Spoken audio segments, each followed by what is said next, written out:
하나님의 말씀은 창세기 2장 15절 구약성경 3페이지입니다. 창세기 2장 15절 말씀 찾습니다.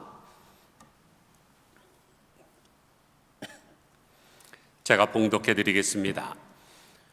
여호와 하나님이 그 사람을 이끌어 에덴 동산에 두어 그것을 경작하며 지키게 하시고 19절로 넘어갑니다.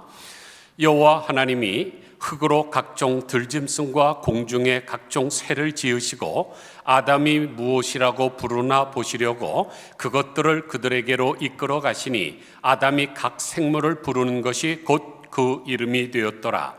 아담이 모든 가축과 공중의 새와 들의 모든 짐승에게 이름을 주니라. 아멘.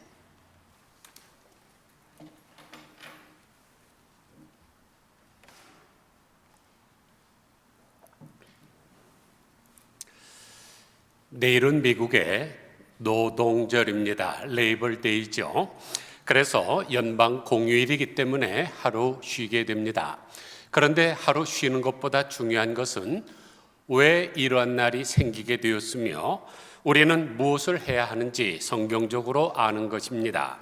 그래서 기독교 명문 대학교인 휘튼 칼리지의 8대 총장인 필립 라이케는 성경적 안식이 주는 유익을 3R로 정리를 했습니다. 첫째, 리플렉션이죠. 즉 과거를 돌아보게 합니다. 두 번째는 리프레시먼트인데 즉 현재를 새롭게 해줍니다. 셋째는 리크리에이션인데 즉 새로운 미래를 살아가도록 창조적인 새 기운을 줍니다. 그래서 오늘은 노동절을 맞이해서 창조 의미를 가진 신성한 노동이라는 제목으로 말씀을 드리겠습니다. 먼저 과거를 회상해 보죠. 남북 전쟁이 끝난 미국 18세기 후반에는 각종 나라에서 이민자들이 많이 대거 유입이 됐습니다. 그런데 극소수에게만 부가 집중이 되어서 독점 자본가가 탄생하는 등 흔히 표현하기를 부자들의 천국이었습니다. 후일에 이 사람들을 가리켜서 도적, 귀족이라고 불렀죠. 근데 이 사람들은 담배를 피는데 $100 지폐에다가 담배를 말아서 피는 그런 유행을 했습니다. 그리고 이빨에다가 다이아몬드를 박았습니다. 그리고 자기가 키우는 개에게 다이아몬드 목걸이를 해주는가 하면 자기가 키우는 원숭이들을 하인들에게 돌보도록 그렇게 지시를 했습니다. 반면에 노동자들은 하루에 14시간에서 18시간씩을 일했는데 저임금에 시달리고 동물 우리와 같은 판자촌에 모여 살았습니다. 당시 신문인 포스테리아 델레스지에 실린 노동자들의 생활상은 다음과 같습니다. 수백만의 사람들은 매우 비좁은 빈민가에서 비참한 빈곤 속에 허덕이고 있다. 그들이 아무리 애를 써도 노동자의 가족들은 동물적인 굶주림과 헐벗음의 수렁에서 간신히 생명만 이어갈 뿐이다. 그러니까 그들은 지금 아메리칸 드림을 찾아서 미국에 왔지만 그것은 다 말짱 도루묵 헛된 꿈에 불과했던 것입니다. 노동자들은 공장 기계의 일개 부품과 같이 전락되고 말았죠. 이러한 상황 속에서 1880년 초부터 8시간 근무제를 해달라는 그런 요청이 빗발치게 됐습니다. 지금 우리는 어느 공장이나 어떤 데서든지 8시간 일하지만 당시는 그러지를 못했습니다. 최소한 14시간이고 좀 많으면 18시간씩 일을 했습니다. 그래서 1885년부터 철도와 광선 노동자를 중심으로 파업 투쟁이 급속대로 확산이 되자 자본가들은 파업을 봉쇄하기 위해서 독자적인 군대를 조직하고 무장을 시키고 군사훈련을 시켰습니다. 뿐만 아니라 돈 많은 사람들이 항상 언론을 장악하죠. 그래서 뉴욕 트리뷴지는 다음과 같은 기사를 썼습니다. 이 야만적인 종자들은 몽둥이의 힘밖에는 무서운 것을 모른다. 그러므로 이것만 두고두고 기억나게 해주면 된다. 또 시카고 타임즈는 노동조합원들에게 수류탄을 던져 혼구멍을 내줘야 한다. 그러면 다른 파업 참가자들도 겁을 먹고 잠잠해질 것이다. 이게 당시 정평난 신문사들이 낸 기사의 모습입니다. 이에 맞서서 1886년에 미국 노동총연합이 결성이 됐고, 그들은 이 설립 규약에서 다음과 같이 선언했습니다. 전 세계 모든 나라에서 하나의 투쟁이 일어나고 있다. 이 투쟁은 압제자에 대한 피압박자의 투쟁이며 자본가와 노동자의 투쟁이다. 이 투쟁은 또한 필연적으로 해가 거듭할수록 격렬해질 것이다. 이러한 투쟁에서 노동자들이 사회 이익의 증진과 보호를 위해 굳게 단결하지 않는다면 수백만의 노동자들은 결국 엄청난 재앙에 부딪힐 것이다. 그런데 마침내 운명의 날이 왔습니다. 1886년 5월 1일 일리노이주 시카고에 8만 명의 노동자들이 모여서 미시간 애베뉴에서 총파업 걸기 대회를 열었던 것입니다. 그런데 자본가들은 이런 대회를 비미국적이라고 단정하고 노동자들의 손아는 외국 공산주의자들의 선동 때문이라고 주장을 했습니다. 그래서 시카고 신문에서는 이 공산주의자 놈들을 가로등마다 매달아 죽여야 된다는 사설까지 실었습니다. 그러나 노동자들은 노래를 부르면서 평화롭게 행진을 했죠. 그때 부른 노래가 이 노래입니다. 우리도 햇볕을 보고 싶다네. 꽃 냄새도 맡아보고 싶다네. 하나님이 내려주신 축복인데 우린들 아니 볼 수 없다네. 우리는 8시간만 일하려네. 조선소에서, 공장에서, 그리고 점포에서 우리는 힘을 길러왔다네. 이제 우리 8시간만 일하세. 8시간은 휴식하고 남은 8시간에는 하고 싶은 일을 해보세. 그런데 하루가 지나고 5월 3일 이 자본가들의 사주를 받았던 경찰과 군대에서 노동자들을 향해서 발포를 했습니다. 5월 4일에 그 전날에 발포에 항의하는 시위대가 이제 30만 명으로 불어나서 헤이마켓 광장에서 집회를 하던 중 폭탄이 터져서 200명이 죽었습니다. 이후 대대적인 검거 선풍이 일어나서 8시간 노동제는 헌신착같이 버려졌고 수백 명의 노동자들은 체포당하거나 처형을 당했습니다. 그 파업 지도자의 7명들은 사형 선고가 선언됐고 그 중에 한 명인 스파이즈는 최후 진술에서 다음과 같이 절규를 했습니다. 만약 그대가 우리를 처형함으로써 노동운동을 쓸어 없앨 수 있다고 생각한다면 우리의 목숨을 가져가라. 가난과 불행과 힘겨운 노동으로 짓밟히고 있는, 그러면서도 해방되기를 애타게 원하는 수천만 노동자들의 운동을 없애겠다면 말이다. 그렇다. 당신은 하나의 불꽃을 짓밟아 버릴 수는 있다. 그러나 당신의 앞에서, 뒤에서, 사방팔방에서 노동운동의 불꽃은 끊임없이 들불처럼 타오르고 있다. 그렇다. 그것은 들불이다. 당신이라도 이 들불을 끌 수는 없을 것이다. 이 최후 진술이 전 세계 수많은 노동자들의 마음에 감동이 됐습니다. 결국 자본가들이 굴복을 해서 1889년 7월 세계 20개의 나라에서 노동운동 지도자 400명이 참가한 가운데 국제노동자 대회 창립대회인 파리 총회가 열렸고 8시간 근무제를 선택하게 되었고, 매년 그 시카고에서 노동 총파업 골기대회가 일어났던 5월 1일을 노동절로 정하게 된 것입니다. 이게 바로 우리가 내일 맞이하게 되는 노동절의 유래입니다. 북한 공산당들도 5월 1일 날 노동절을 지내죠. 그래서 이승만 대통령께서는 잔인무도한 공산노동과 같은 날을 기념할 수 없다 해서 3월 10일로 바꿨는데, 왜냐하면 그날이 대한노총 설립일이기 때문입니다. 그리고 노동 하면은 공산주의 생각이 나기 때문에 근로자의 날이라고 했죠. 그런데 나중에 박정희 대통령이 다시 5월 1일로 환원을 했고, 미국은 아직까지 9월 첫째 월요일로 지키고 있습니다. 그러니까 우리는 내일 하루 바비큐도 해 먹고 바깥에 나가서 놀기도 하지만 여기까지 오느라고 얼마나 많은 사람들이 피를 흘렸는지는 우리가 기억을 해야 됩니다. 남이 베풀어준 잔치상에 가서 실컷 먹으면서도 감사하지 못한다면 나쁜 일이겠죠. 이제 3R 중에 두 번째인 리프레시먼트에 대해서 말씀을 드리겠습니다. 우리는 노동의 의미를 알아야 됩니다. 많은 사람들이 노동 그러면 굉장히 부정적인 생각을 가지고 있어요. 인류의 조상이 에덴 동산에서 범죄했기 때문에 하나님의 저주로 말미암아 노동하게 되었다고 생각을 합니다. 그러나 노동은 하나님께서 인간을 창조하시고 허락해 주신 많은 축복들 가운데 가장 우선되는 복입니다. 창세기 2장 15절을 보니까 여호와 하나님이 그 사람을 이끌어 에덴 동산에 두어 그것을 경작하며 지키게 하시고 그랬습니다. 여기 경작한다는 단어가 히브리어로 아바드인데 일한다는 뜻입니다. 섬긴다는 뜻도 있고 더 나아가서는 예배를 드린다는 뜻도 있습니다. 그런데 여기를 잘 보세요.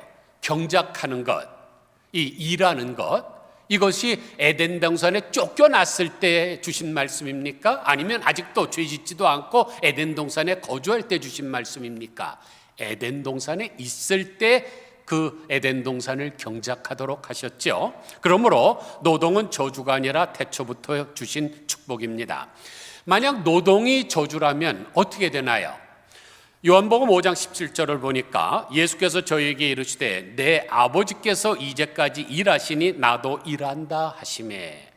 우리 하나님은 지금도 일을 하고 계세요. 예수 그리스도 일하시고 성령님도 일하고 계신데 그 일하는 것이 만약 저주의 산물이라고 하면 지금 이게 말이 되지 않지 않습니까?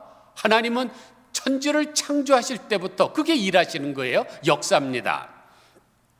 하나님이 저주의 사설에 쓰였습니까? 아니죠. 하나님도 일하는 이 일은 최상의 복입니다. 하나님께서는 사람을 창조하신 후에 어떻게 하면 이것들을 행복하게 살 수 있을까를 정하셨는데 첫째 장소를 정하셨습니다. 그게 바로 에덴입니다. 에덴은 페르시아어로 헤덴이라는 단어에서 왔는데 환희라는 뜻입니다. 이 환희의 동산에서 무엇을 하면서 살도록 하셨나요? 바로 경작하며 지키며 살도록 하셨습니다. 그런데 아까 말씀드린 대로 이 경작하면은 아바드인데 일하며입니다. 그러면 지키고는 또 뭘까요? 지키다라는 동사는 히브리어로 샤마르인데 샤마르는 히브리어 문자 쉰으로 시작을 하는데 그것은 이빨의 모양에서 나온 문자입니다. 그래서 그것은 날카로움을 의미하며 따라서 가시나 엉겅퀴를 뜻하는 단어들이 히브리어 문자 쉰으로 시작하는 경우가 많습니다. 예를 들어서 샤미르 하면은 바로 가시 또는 울타리를 뜻합니다. 이스라엘의 목동들은 낮에 양과 같이 들판을 이렇게 돌아다니면서 꼴을 뜯어 먹죠. 그런데 맹수들이 있으니까 이제 밤이 되면은 이 가시 울타리를 세워놓고 그 안에 양을 모아놓습니다. 그러면 일이나 늑대 같은 것이 가시 때문에 그걸 들어가지 못하도록 하는 거죠. 바로 이 샤미르 가시 울타리가 양을 보호해 주는 것입니다. 그런데 흥미로운 사실은 아담이 에덴 동산을 지켰다고 할 때 그 지킨다는 단어가 샤마르인데 이 샤미르와 같은 어원을 가지고 있습니다. 그러니까 샤마르가 뭘까요? 이 가시 울타리 같이 악한 영들이 침범하지 못하도록 원수가 침투하지 못하도록 그것을 보호하도록 하신 것입니다. 창세기 3장 24절을 보니까 이같이 하나님이 그 사람을 쫓아내시고 에덴 동산 동편에 그룹들과 두루 도는 화영검을 두어 생명나무의 길을 지키게 하시니라. 여기도 똑같은 단어를 사용하고 있어요. 인간이 에덴 동산을 지켜야 됐는데 죄로 말미암아 지키지 못하고 쫓겨나게 됐을 때 다시 그들이 들어와서 생명나무를 따먹고 죄 가운데서 영생을 할까봐 하나님께서 두루 도는 화영검과 이 그룹들로 지키게 하셨죠. 그러므로 이 지킨다는 단어는 보호한다, 경계한다는 뜻이 있습니다. 그래서 이 샤마르라는 단어에서 쇼메르라는 단어가 나왔는데 파수꾼이라는 뜻입니다. 이사야서 62장 6절을 보면 예루살렘이여 내가 너의 성벽 위에 파수꾼을 세우고 쇼메르를 세우고, 하나님이 지금 당신의 그 성, 예루살렘 성을 보호하기 위해서 어떤 선택받은 사람을 파수꾼으로 세우셨습니다. 그런데 놀라운 사실은 우리 하나님 자신이 바로 파수꾼이라는 사실입니다. 시편 121편 4절을 보니까 여호와는 너를 지키시는 이시라, 여호와께서 내 오른쪽에서 내 그늘이 되시나니 이스라엘을 지키시는 이는 졸지도 아니하시고 주무시지도 아니하시니라 리로다. 그러니까 우리 하나님이 만물을 지키시는 분입니다. 그 거룩한 사역을 우리 인간들에게 맡기셔서 너희들이 내가 창조한 이 에덴 동산을 지키라고 말씀하신 거죠. 이게 바로 노동의 정의입니다. 그러므로 일하는 것은 축복 중에 축복입니다.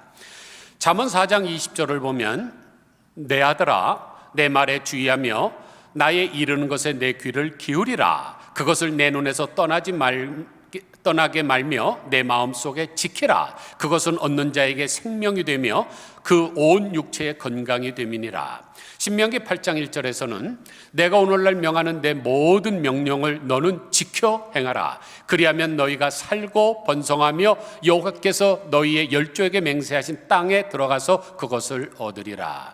여기 지금 두 구절을 봤더니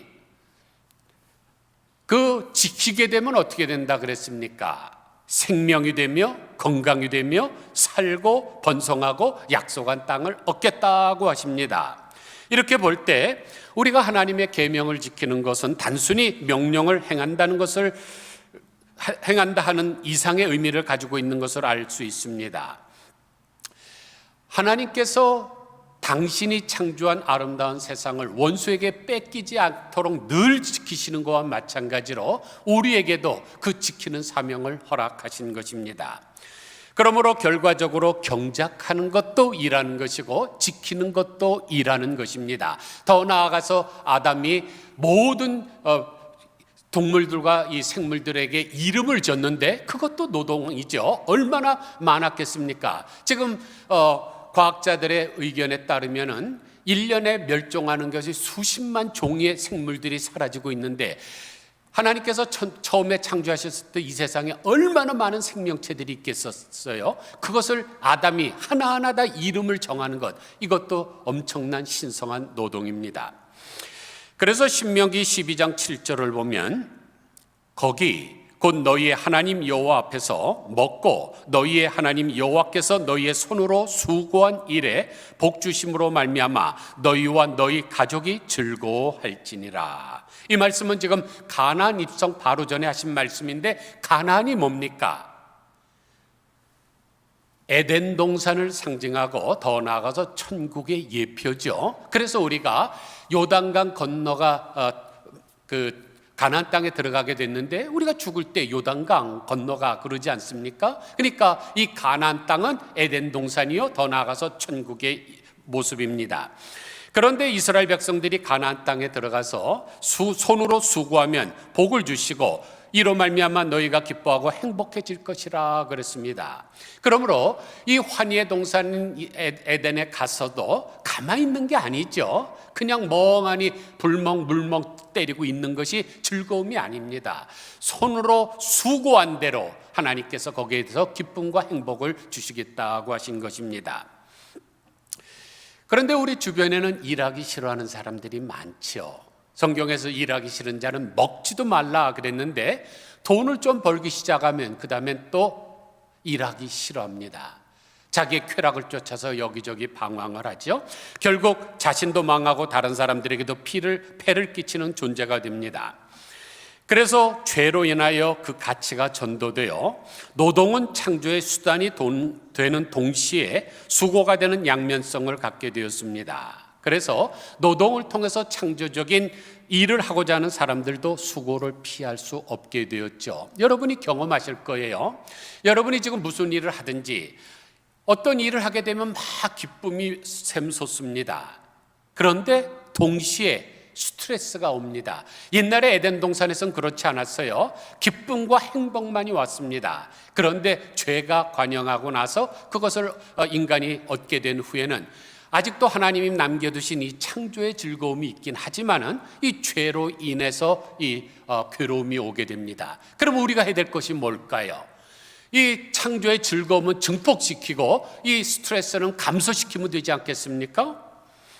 이제 3R 중 세 번째인 recreation으로 넘어가겠습니다. 그러면 우리가 이 노동을 창조의 수단으로 어떻게 사용해야 될까요? 우리가 일하는 것을 밥벌이만으로 사용한다면 우리는 동물과 다를 바가 없습니다. 동물들이 뭘 합니까? 그냥 밥벌이 위해서 그냥 뛰어다니면서 잡아먹고 그러지 않습니까? 그러므로 만물의 영장인 인간은 다른 피조물들과 달리 차원 높은 노동을 해야 되는데 그것이 무엇일까요? 첫째로 하나님의 영광을 위해서 일하는 것입니다. 고린도전서 6장 20절을 보니까 너희는 값으로 산 것이 되었으니 그런즉 너희 몸으로 하나님께 영광을 돌려라. 고린도전서 10장 31절에서는 그런즉 너희가 먹고 마시든지 무엇을 하든지 다 여호와의 영광을 하나님의 영광을 위하여 하라. 그러므로 우리의 몸으로 무엇을 하든지 하나님의 영광을 위해서 해야 됩니다. 영국의 대문호였던 셰익스피어가 항상 가던 식당이 있습니다. 그가 들어가게 되면 안에 있던 모든 손님들이 일어나서 환영을 했죠. 왜냐하면 셰익스피어는 영어를 구사하는 사람 중에서 제일 구사를 잘하는 사람이라고 정평이 나 있었기 때문입니다. 그런데 어느 날 셰익스피어가 들어가는데 현관에서 청소하고 있던 어떤 청년이 빗자루를 집어던지면서 탄식을 합니다. 그 모습을 본 셰익스피어가 묻죠. 여보게 젊은이답지 않게 왜 탄식을 하는가? 선생님, 생각해 보세요. 생각할수록 원통합니다. 선생님이나 저나 같은 남자로 태어나서 선생님은 무사람의 존경을 받는데 저는 한낱 선생님이 지나간 발자국이나 쓸어야 하는 청소부에 불과하니 저의 신세를 생각하면 할수록 절로 탄식이 나옵니다. 여보게, 자네는 결코 내가 지나간 발자국을 쓰는 게 아니야. 자네는 빗자루를 들고 하나님이 만드신 우주의 한 모퉁이를 아름답게 만들고 있는 걸세. 나도 자네와 같이 펜대를 들고 하나님께서 만드신 이 우주의 한 부분을 아름답게 만들고 있을 뿐이네. 자네나 나나 하나님이 보시기에 똑같은 작업을 하고 있는 걸세. 그 말을 듣고 이 청년이 마음을 바꿔서 빗자루를 들고 일했다는 것입니다. 사랑하는 성도 여러분, 빗자루나 펜대나 가만히 보세요. 붓으로 글을 쓰는 것이나 이 빗자루 큰 것으로 쓰는 거나 똑같습니다. 만약 길거리에 청소부가 한번 없다고 한번 생각해 보세요. 제가 예전에 이태리에 갔을 때 나폴리에 들렸는데 나폴리에 그때 이 청소부들이 파업을 해서 도시 전체가 악취가 나고 쓰레기가 넘쳐났었습니다. 여러분 한번 우리 역에도 청소부들이 한두 달만 일하나 보세요. 살 수가 없을 것입니다. 쥐새끼 많아질 거고 냄새나고 악취가 나고 오염되고 또 요리하는 것을 요즘이야 무슨 또 뭐 요리 잘하는 사람을 뭐 뇌생남 뭐 이런 표현을 하지만 옛날에 음식하는 사람들 천시했습니다. 그런데 요리사를 천시하면 어떻게 될까요? 우리 굶어 죽겠죠. 그러므로 지금 여러분이 하시는 그 어떤 일이라도 그것은 하나님이 나에게 주신 성직이라는 개념을 갖는 것이 중요합니다. 그리고 그것으로 하나님 앞에 영광을 돌려야 되죠. 둘째로 하나님을 사랑하고 이웃을 사랑하는 일을 해야 됩니다. 마가복음 12장 33절을 보니까 마음을 다하고 지혜를 다하고 힘을 다하여 하나님을 사랑하는 것과 또 이웃을 자기 자신과 같이 사랑하는 것이 전체로 드리는 모든 번제물과 기타 제물보다 나으니라. 여기를 보세요. 하나님을 사랑하고 이웃을 사랑하는 것이 전체로 드리는 모든 번제물과 기타 제물보다 낫다고 하십니다. 이런 것을 들으면 여러분 어떻게 생각이 돼요? 오 마이 굿네스가 되는 거죠. 여러분 오 마이 갓 쓰는 사람 많은데 그거 쓰시지 마세요. 하나님의 이름을 그렇게 함부로 쓰는 것 아닙니다. 똑같이 OMG지만 우리는 Oh my goodness 그래야지 Oh my God 그러시면 안 돼요. 제가 모세를 예로 들겠습니다. 모세는 애굽에서 노예로 살던 이스라엘 백성들을 출애굽시켜서 약속의 땅으로 인도한 사람입니다. 물론 자기의 부르심에 합당한 일을 했지만은 그것은 하나님을 사랑하고 이웃을 사랑한 발로에서 시작된 것입니다. 가만히 생각해 보세요. 당시 모세는 지금의 미국과 같은 세계 최고 강대국이었던 이집트의 왕자였습니다. 그러므로 서열상으로도 임금이 될 수 있었죠. 그런데 그 모든 부귀영화를 헌시착같이 버린 이유가 뭘까요? 하나님을 사랑하고 이스라엘 백성들을 사랑해서죠. 하나님의 마음이 얼마나 아팠겠습니까? 성경에 이스라엘은 나의 장자라 하나님이 고백을 하시는데 지금 이스라엘의 하나님의 큰아들 이스라엘 백성들이 다른 나라의 노예가 돼서 430년 동안 벽돌 찢기와 성 쌓는 일을 하고 있을 때 하나님의 마음은 마치 가뭄에 농바닥이 쩍쩍 갈라지고 타들어가는 것과 같이 그랬겠죠. 그 마음을 알고 모세가 하나님을 사랑하는 마음으로 왕자의 그 직분을 벌이게 된 것입니다. 우리는 동일한 경우를 다윗 왕과 사도 바울을 통해서도 찾아볼 수가 있습니다.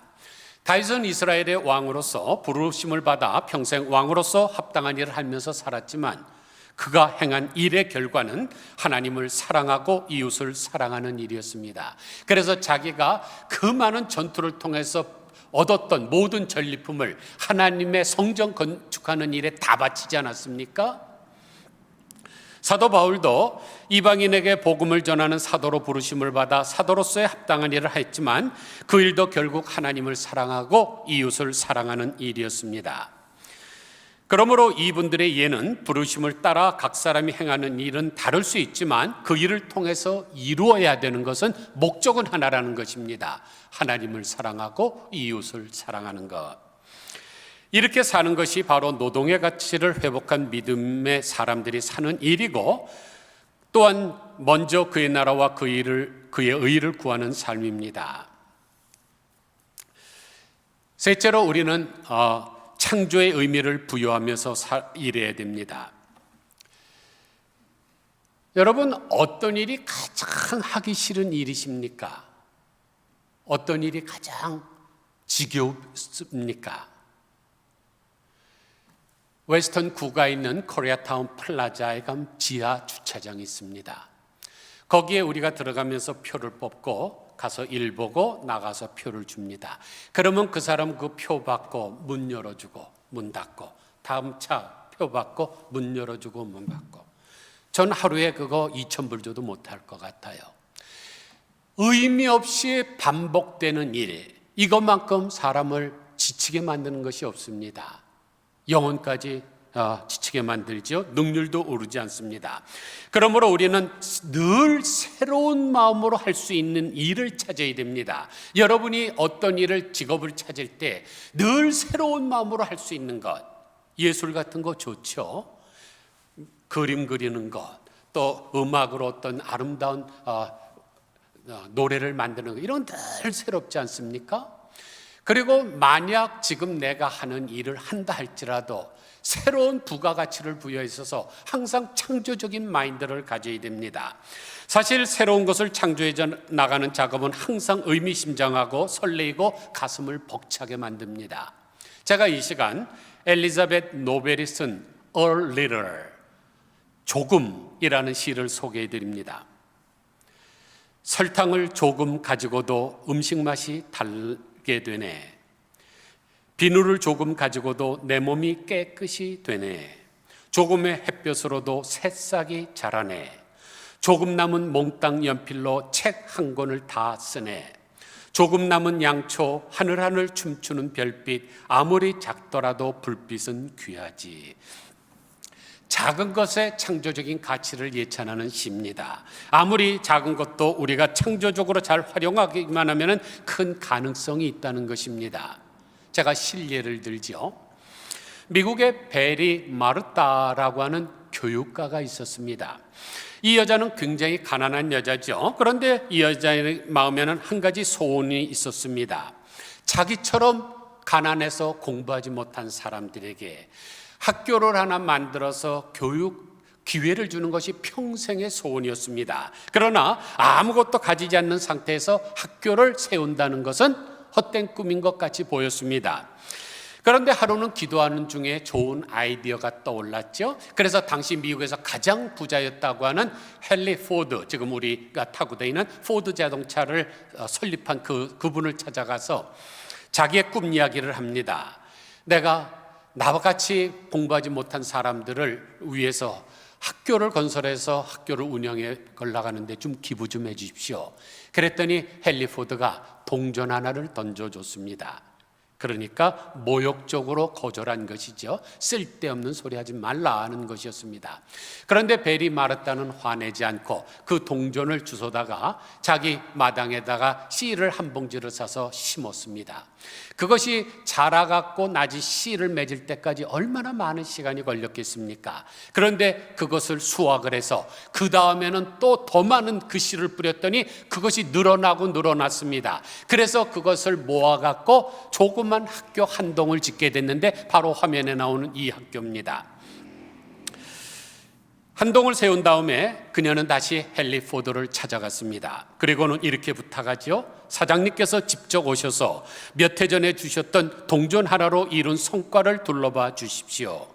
헨리 포드는 자기의 귀를 의심했습니다. 자기가 동전 하나 던져줬는데 그걸로 학교 한 동을 건설했다니 이럴 수가 있나. 그래서 와서 딱 보고 나서 너무나 감동을 받았습니다. 그래서 그 자리에서 100만 불 기부를 했습니다. 그리고 나서 마르다가 그것을 가지고 더 확장시켜서 세운 학교가 바로 저 베리 칼리지입니다. 이처럼 베리 여사는 작은 동전 한 입을 가지고도 창조적으로 활용해서 큰 기적을 창출한 것입니다. 여러분, 다윗이 골리앗을 죽이러 나갈 때 뭘 가지고 나갔습니까? 시냇가에 그냥 흘러다니는 조그만 조약들 들고 나갔습니다. 그가 무슨 지금 우크라이나 전쟁에서 사용하는 것 같이 무슨 미사일을 갖고 나간 게 아니죠. 작은 조약들 하나 갖고 나갔습니다. 여리고성의 기생 라합도 다른 사람들도 다 들었던 소문입니다. 이스라엘 백성들이 지금 일로 오고 있다. 그 소문 하나를 가지고 자기의 온 가족을 구원하고 결국 자기는 예수님의 조상이 되지 않았습니까? 예수님께서도 어린아이의 도시락 하나를 가지고 장정만 5천 명, 전체로 하면 2만 명 정도 되는 사람들을 먹이면서 겨자씨만한 믿음만 있어도 태산을 움직이는 창조적 역사가 가능하다는 확신을 심어준 것입니다. 그러므로 우리는 항상 창조적인 믿음을 가지고 일해야 됩니다. 아무쪼록 진정한 행복은 경제적인 부나 외부 환경에서 오는 것이 아니라 오히려 노동을 통해서 오는데 그것이 하나님께 영광을 돌리고 사랑의 삶을 살 때 이 창조 의미가 있는 신성한 노동이 된다는 것을 기억하시면서 우리 노동절을 맞이하는 우리 모두 다 되시기를 주님의 이름으로 간절히 축원드리겠습니다. 기도하겠습니다. 하나님 아버지, 내일은 노동절이라서 연방 공휴일이기에 모든 사람들이 다 쉬는 줄 압니다. 그런데 그 밥상을 차려주기 위해서 얼마나 많은 사람들이 피를 흘리고 또 하루에 14시간씩 일하며 기계 부속품과 같이 그렇게 살아갔는지 모릅니다. 그분들의 희생에 감사할 줄 알게 하시고 또한 우리는 노동을 하되 이것이 죄의 대가로 저주로 받은 것이 아니라 이미 하나님께서 인간을 창조하시고 가장 행복하게 살 수 있는 조건으로 주신 것이라는 것을 잊지 말게 하여 주시옵소서. 아바드 샤마르, 경작하고 지키는 일, 그 다음에 또 하나님이 창조하신 모든 생명체들에게 이름을 주는 일, 이런 것은 정말로 신성한 노동인데 하나님 아버지 우리도 창조의 의미를 부여하며 살아갈 수 있도록 도와주시고 항상 무엇을 하든지 하나님께 영광을 돌리게 하시고 무엇을 하든지 하나님을 사랑하고 이웃을 사랑하는 우리들 되게 하여 주시옵소서. 예수 그리스도의 거룩하신 이름으로 간절히 기도드리옵나이다. 아멘.